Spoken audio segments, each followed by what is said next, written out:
Deputy chief minister वजीर finance Mallu भट्टी विक्रमार्का ने कहा कि बैंकर्स समाजी जिम्मेदारी को तस्लीम करें और जरूरतमंदों को कर्जा जात की फराहमी को यकीनी बनाएं।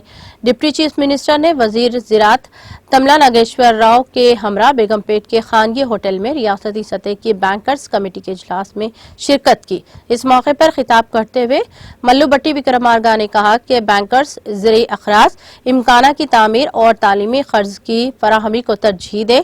उन्होंने कहा कि किसानों और बेरोजगारों को कर्ज के हसूल के लिए अपने आसा सजात रहन रखने का तकाजा करना दुरुस्त नहीं है। उन्होंने कहा कि सेल्फ हेल्प सोसाइटीज को ज्यादा से ज्यादा कर्ज की फराहमी की तजवीज है।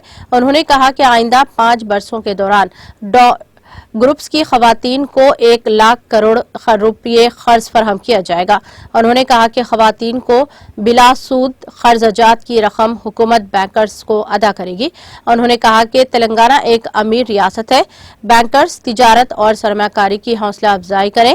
रियासत में हर किस्म के वसाइल दस्तियाब हैं। उन्होंने कहा कि हुकूमत की तरफ से मुकम्मल ताउन किया जाएगा।